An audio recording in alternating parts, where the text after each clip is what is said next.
Hey everybody, it's Steve again from Still Working It Out Life on the Road. And I do a how-to video or video series basically lately on how to start a business. I've covered a lot of ground on the basic how to start a business stuff, and I've even like given some different background and stuff on me and all that. Um, but I'm gonna sum up the how to start a business thing by saying you can do all the technical stuff, and if you want to be smart about it, the first thing you need to do, and I say this on every one of the videos, is get a book called The E-Myth Revisited. It's extremely important for anybody starting a small business.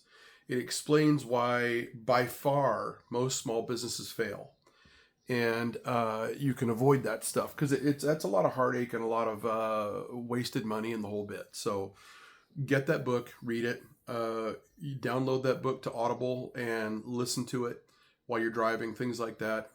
I've listened to it 5 times, totally, all the way through, and it's all really, really important stuff.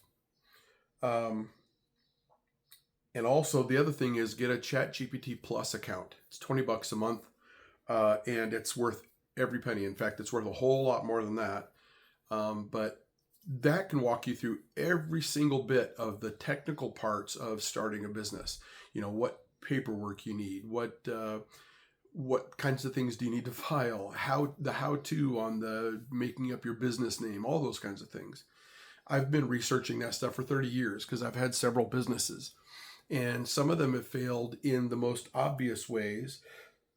Some of them have been awesome, and I closed them down because of life, encouraged me to at that time. But those didn't fail. They just basically got put on pause, and then I reopened them later. Um, and currently, I have 2 businesses which I'm going to launch, but I need, no matter, and I have a bachelor's degree in marketing. But I figured out after I basically started these 2 companies, got all the stuff down and stuff like that, found out that I still needed to hire a digital marketing company, so, and it's $800 a month, and so I've got to have an income for that, or a launching money. So I've been telling everybody that I'm going to drive truck and stuff, semis, because there's, for the next 5 years, it's a 5-year plan. Everybody has a plan, and um, there's a reason why I chose trucking and stuff like that. It's just right time, right place. And 5 years, because anything over 5 years is going to start to get weird. They've already got self-driving trucks in Texas, and it's only going to be exponentially so. So after 5 years, it's not going to be worth much. And people that get talked into buying a truck, are going to be left holding the bag, because unless you're buying a truck that's set up to be self-driving and stuff like that, and God forbid you're buying a truck and you're responsible for your own fuel right now during this insane fuel crisis, which is not over. God, I hate to imagine what fuel is going to be like in 6 months, right? I mean, the cheapest unleaded gas you can buy right now is $4 a gallon that I found where I'm at in Baton Rouge, and diesel's probably twice that. And within the next several months, it's going to be bad. So don't be having to pay for your own fuel. I'm going to be working for a company, a big company, and they're gonna. And there's also been a ton of truckers go out of business, just leave the business entirely because they can see what's coming. I'm just going to be a company driver for the next 5 years, and stack cash in a Fidelity account that's like 7 or 8% return, kind of a thing. I've got that all set up, ready to go. And I just completed my truck driving school. I have my Class A CDL back again, which I used to have, and I gave it up because I thought I'd never drive truck in my life again, kind of a thing. But timing is everything. And so in 5 years, I'm gonna withdraw all of that money that I've put in Fidelity, and hopefully there'll be some luck at that moment, and it won't happen like the '08 crash.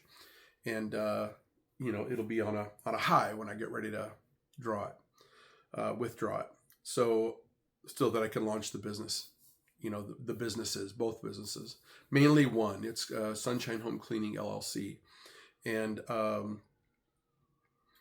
it's going to be awesome. But the biggest thing I can tell anybody, is once you've read that book and listened to that book, The E-Myth Revisited, you'll learn how to set your business up properly. And it's all about systems. You got to create a system, get it written down, digitally on a tablet, whatever you got to do, get it written down. Something that's duplicatable. Okay, that's what made McDonald's work so well. McDonald's was a really good product. Now it's not a good product, but its core is a good product. It's the same food no matter where you go, whether it's in LA or whether it's in New York. It's the same product. And there's a lot to that. People love that. And it's duplicatable every time. It's predictable. You can predict, what you have to spend, to make the product and the labor and all that kind of stuff. And then it's predictable what you're going to get out of it. So that's what makes it so duplicatable. Okay. My business is set up the exact same way. So make yourself a system, really refine it over time, keep working on it. I'm an ADHD person, so I'm working on it 24/7, even when I'm sleeping. It's one of the reasons I don't sleep well. But the number one biggest thing is don't give up. Don't give up, because that's where a giant portion of people that start a business fail, right there. It's hard. Having your own business is not an easier thing. Having your own business is not a less profitable thing at all. Okay. You can make it pay you much, much more than you could ever earn in an hourly job. I know people that work for Union Pacific Railroad, and a train employee has a really good paying job, but they have zero home life. They have terrible family life. And I talked to hundreds and hundreds of railroad employees, and they all hate their job, but they all say their family is going to be taken care of. They're literally sacrificing their lives so that their family can have what they need to have. And I think that's honorable, but at the same time, it's not something that you have to do. That's something you could do, but it's not something you have to do. You can think your way out of a problem, and you can think your way into a good thing. Okay. Just do it. Like Nike's was all about, just do it, and don't give up on yourself. You're capable a lot more than you think. I can't tell you how many times I've heard, and I've probably even said that,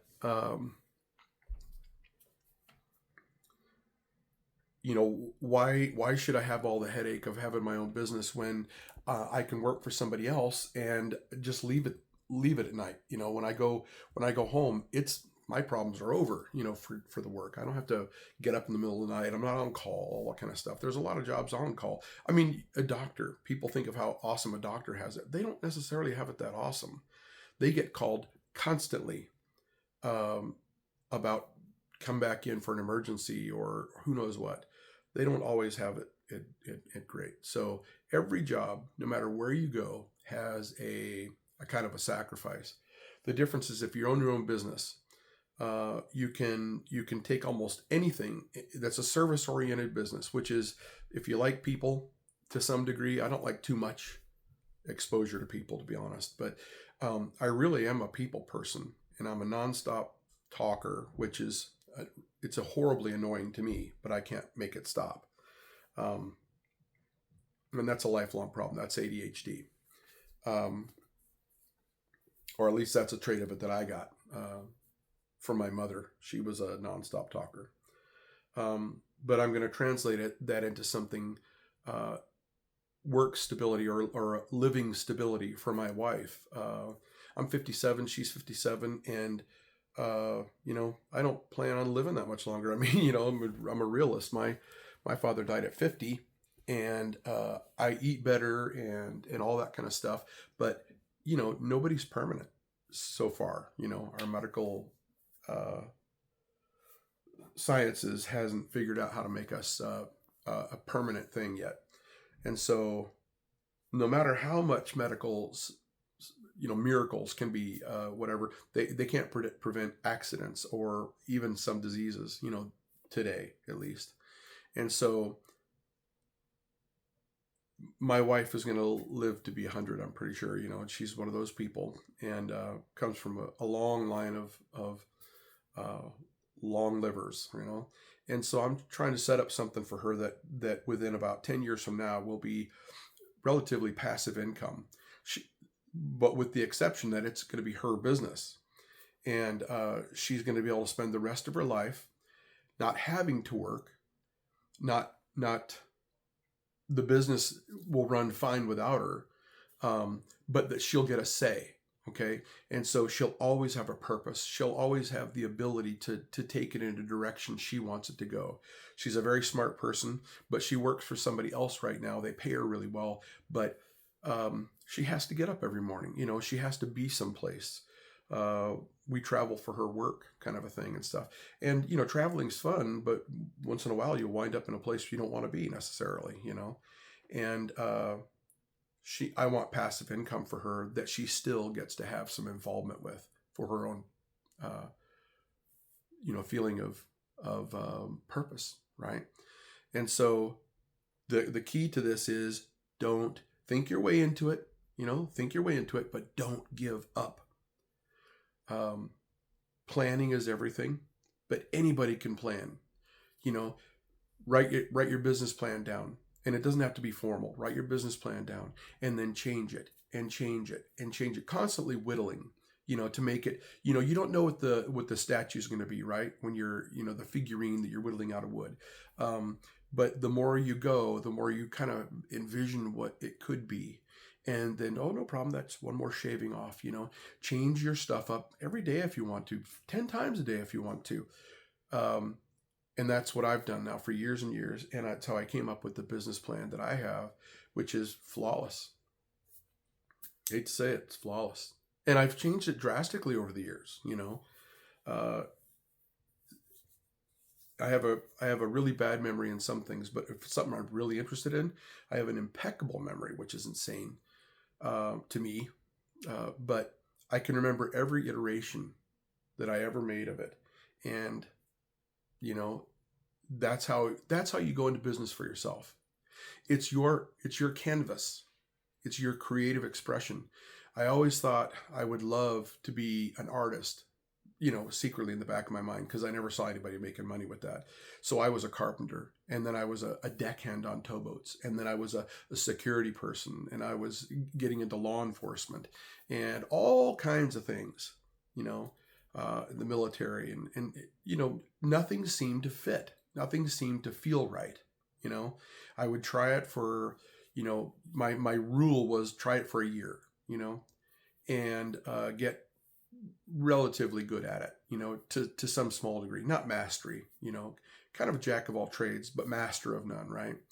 But get the idea of it. I was an electronics expert before I was 20 years old, from the time that I started when I was a little kid under my father, to the time I was 20. And his advice was don't ever become an electrician like he was. He said, there's pros and cons to everything. And so I never did. I never got licensed. And I don't regret that a bit. He was in the Navy, but he was never a deckhand all over the Mississippi River and the Columbia River and the intercoastal waterways and the Gulf of Mexico. That's right, I said Mexico. And I've seen the world, and I've seen it from angles that most people would kill for. I never had kids. I have an opinion about that, about how things work in the world in long term, like well beyond and before my life. That's a video for another day. But give yourself choices. Go into business for yourself. I have a business degree. I have 2 business degrees, a bachelor's and a master's. And I went to college 4 different times and thought I wanted to do criminal justice. Then for a second I thought I wanted to do electrical engineering, but I got out of that quick once I realized how much math there was. And then I thought I wanted to be a paramedic. And one thing or another stopped me every time. And I was an EMT. I drove an ambulance a whole bit, and was with a volunteer fire department, which paid for my schooling, and worked with paramedics constantly, and realized, holy crap, they don't have the job I want. I was a sheriff's reserve that I figured out while I was doing that and getting my degree in criminal justice, that I thought it was something else, and I didn't want that either. It took me forever. It took me till I was 50 years old. 50 years old to figure out what I should have been doing this whole time, which was get something a little more general, a little less specific. And I got a business degree, which in my opinion should be something that everybody gets, because computer coding is going to be taken away by AI, which is great, because AI is going to be better at it than anybody ever could be, people like Bill Gates, they were coding in their sleep. That was their first language practically, and now, AI in its rudimentary form at the moment will take all that away. So don't put all your eggs in one basket. It's an old saying, and it's an old saying for a reason. Try to go for something that's a little more generalistic and a little more gives you more options in life. That's why I got finally settled on a business degree, and I've never looked back. Okay, I went into an online college where that I could work and do that at the same time. I started during COVID, which was the catalyst to get me in there, and it was the best decision I ever made. It helped me in a lot of ways, and it's still helping me. Okay, but I could have, if I'd have wanted to, if I'd have known, I could have avoided all that and read that book over and over and over again, and I would have known everything I needed to know about having a small business. Okay, so whether you've got any education in business or not, get the E-Myth Revisited, and that is your Bible. That is your Bible on having a small business. If you want to have a successful small business where it doesn't own you, you own it, right? Do that. And it's some businesses were really successful early on because they happened into something like that. But that's not very common. It's really, really not common. The household name businesses that most of us know about did not start that way. They started with big investments, from a wealthy family. Somebody's grandfather had all the money to loan them, no problem. With no hurry on paying it back, no interest, all that kind of stuff, or no paying back at all. Wouldn't that be neat to go to college? I owe $96,000 for my college. Wouldn't it be neat to be able to go to college and never have to pay because your grandpa's rich or something? But that's what that book does for you. It kind of circumvents that. Okay. So just the end of the line is, and let this be something bigger, and you need to repeat it too. You have a responsibility in life to teach what you know. Teach what you know. Teach the things that you're successful at. And everybody knows there are things in life that they're not that great at. Everybody has their specialty, things that you're born into. You've always been good at math. You've always been good at science. You've always been really motivated to know those kinds of things. Whatever, fine. I'm not a math person. I've always been good with my hands. And I can envision certain things before I even start it. And it got easier over the years to envision things, and to kind of like having modeled things out in my head without even thinking about it, really, almost in my sleep, And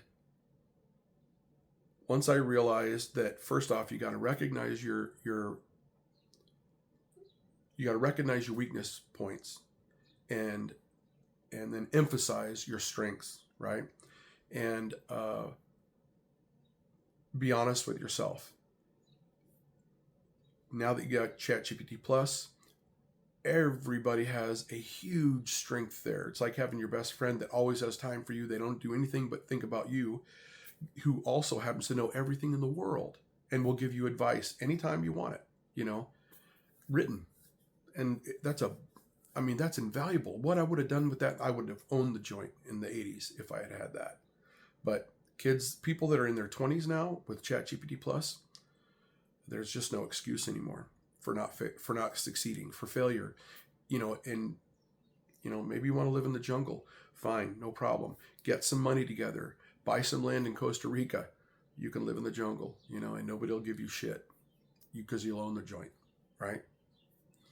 But get there first. The thing that you need to carry forward in life, not just in business, is don't give up. The theme of this channel is the fact that I've gotten basically kicked in the face over and over and over again by life.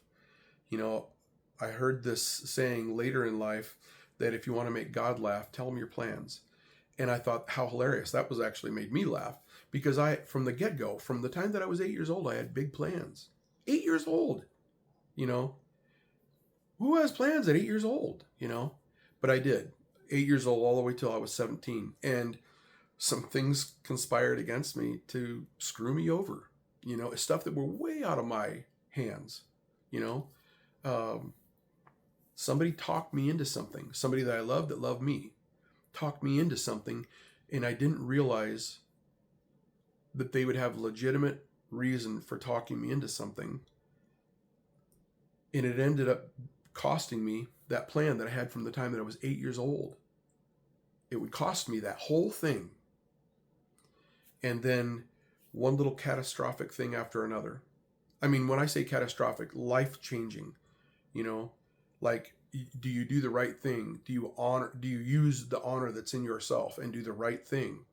Or do you do the best thing for you? And I did the right thing. That's just who I was. That's who I was raised by.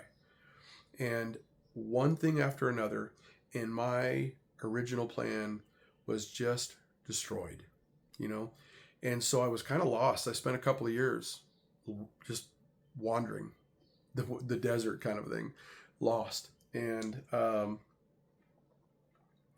it took me a bit, and I was kind of on my own, to figure out that I had two choices. One was to fall by the wayside in the ditch, curl up in the fetal position and die, and just wait to die. Or the other one was wipe my brow off, say, God damn it, fuck this. I'm not going to fucking give up. And then I beat my head against a wall a little bit sometimes and tried to make things work, until I realized, what? This was too coincidental. This was too set up to be random. It was too specifically, there were too many things in my way to be random. It was almost as if somebody was doing it to me. But there was nobody doing it to me. I could tell that. I could, I looked at all, as an electronics person. My father was an electronics maintenance person. And he always taught me to work the problem. Work the problem.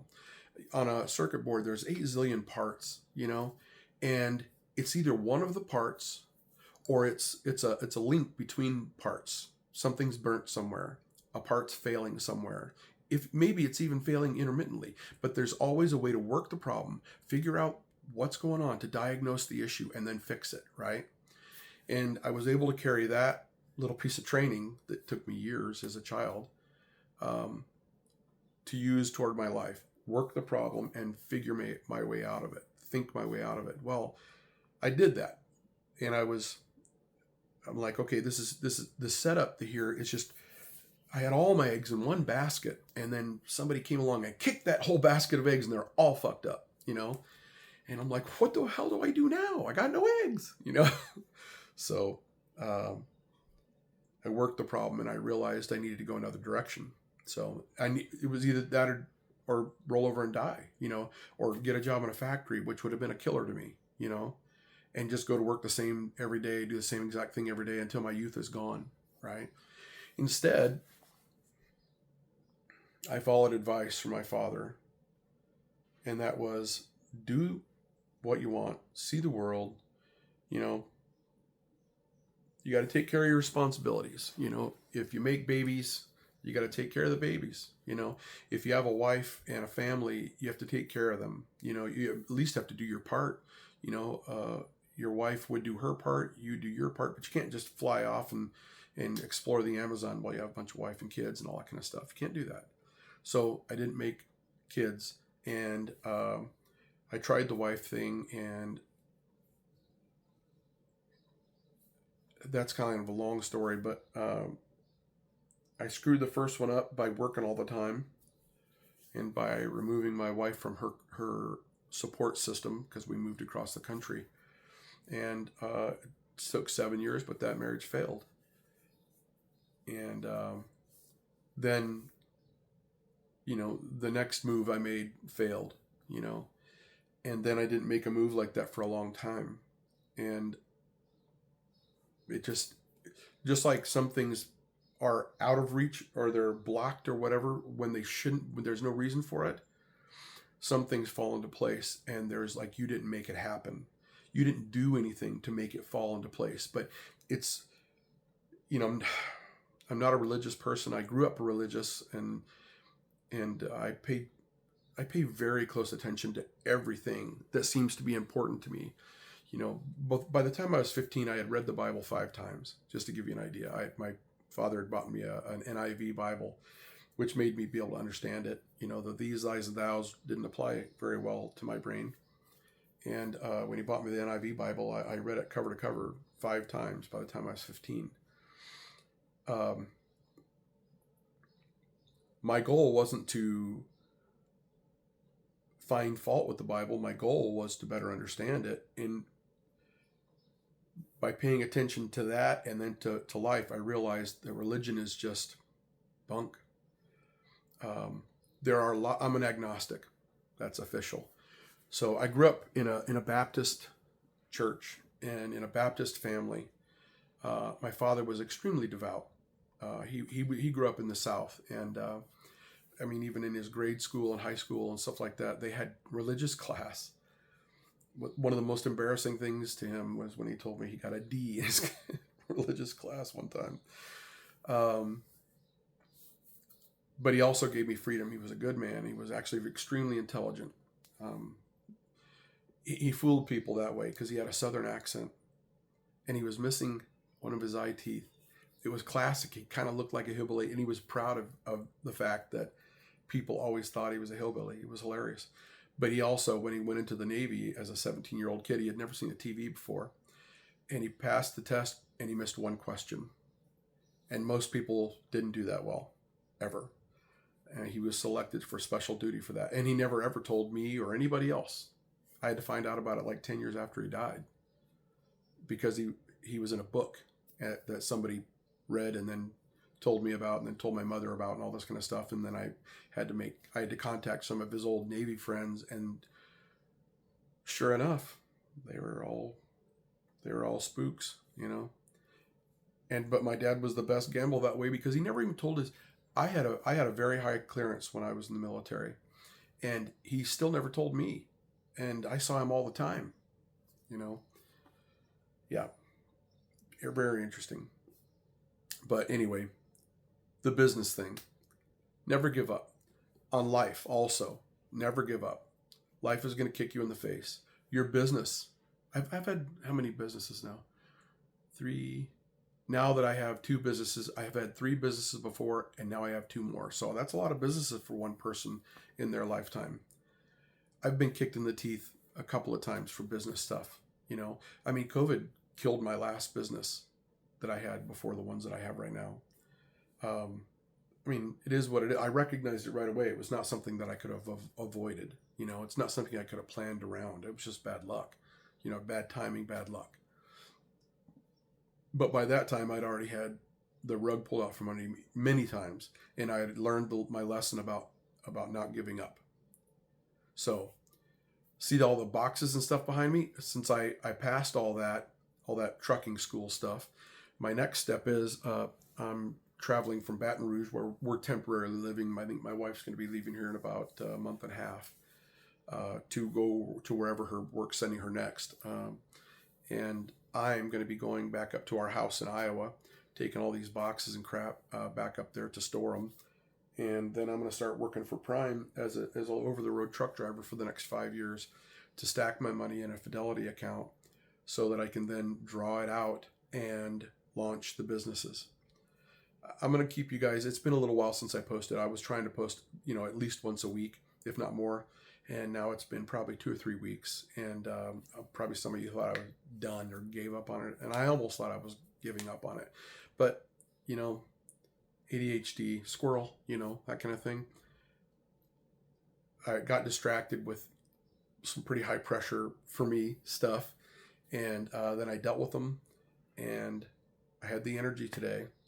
And so we went from right before I was going to go in testing for my endorsements and my Class A CDL and all that kind of stuff. Now that it's kind of well behind me, it's been over a week now since I got all that. I'm moving on to the next stage. And for about the next month or so, I'm going to be getting ready to get all the stuff up to Iowa and to get my wife ready to go to her next place. And after that, I'm going to spend a little bit of time in Iowa working on our house. And then I'm going to call Prime and say ready, because I already have a job there. They were just waiting for me to get my license. And then I'm going to start on that. The next 2 months or so after that date, so that'll be about 3 months, 4 months down the road, I'll be in training, so that I can learn how Prime does things, and I'll be riding with with an experienced trucker in their truck. So I won't be doing any kind of posts during that time, just because I think it would be bad manners to try to make videos, while somebody's in there. It's already invasion of privacy to have somebody in there, even though they're getting paid a little bit more, and hopefully they're the kind of person that likes training and stuff. It still would feel weird to have somebody else making, videos and stuff like that. So you may not hear much from me in the next 2 months or the next 4 months, because I'm gonna next month to go to Iowa. Then I'm spend a month in Iowa working on my house, and then the next 2 months after that will be the training phase. So for the next 2 months from now, I'm going to be making videos. But then during the training phase, and I'll talk more about that, but during the training phase, I probably won't post much.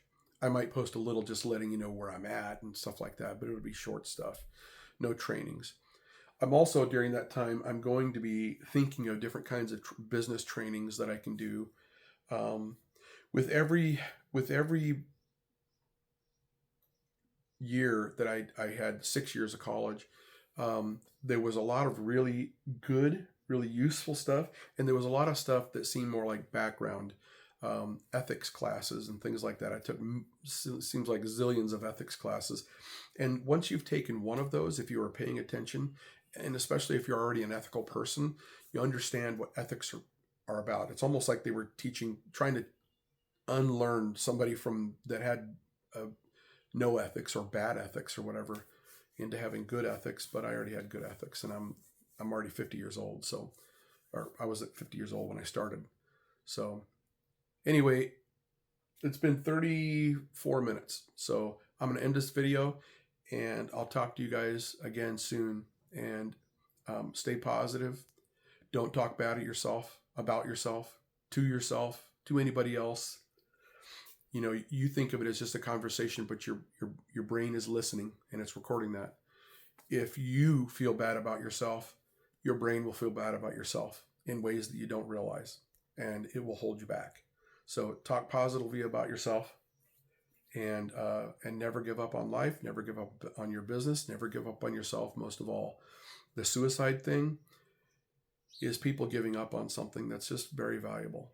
It's more valuable than you can realize. No matter how depressed you are, you can figure it out, work the problem, think your way out of it. It's entirely possible. Drink a cup of coffee. That's the biggest help I can give you. All right. Hey, I love you guys, and it's glad to be back. I'm still working it out. Life on the road. So, hey, like and subscribe, please. Everybody always says that, but it's surprising even if you think you've subscribed, sometimes the system automatically unsubscribes you, and I don't know why that happens. But I on podcasts that I watch, I once in a while check, and I've been unsubscribed from them. So like and subscribe, but most importantly to me personally is, and by the way, when you like it, all it is it's telling. It's telling the algorithm that that's the kind of stuff that you want to see more of, and so you will see more of me if you do that. If you subscribe, it means that you're part of my group. And most importantly to me, though, is comment, please. I could use your guidance on stuff. If you have any input whatsoever, even if it's just you're doing a good job or something, that makes me feel really good. It really actually does affect me. And if somebody says negative, stupid stuff, I'll just block them. So there's no point in doing that. There's a lot of crazy people out there, but you're not one of them. You're awesome. So anyway, you guys have a great day. Bye.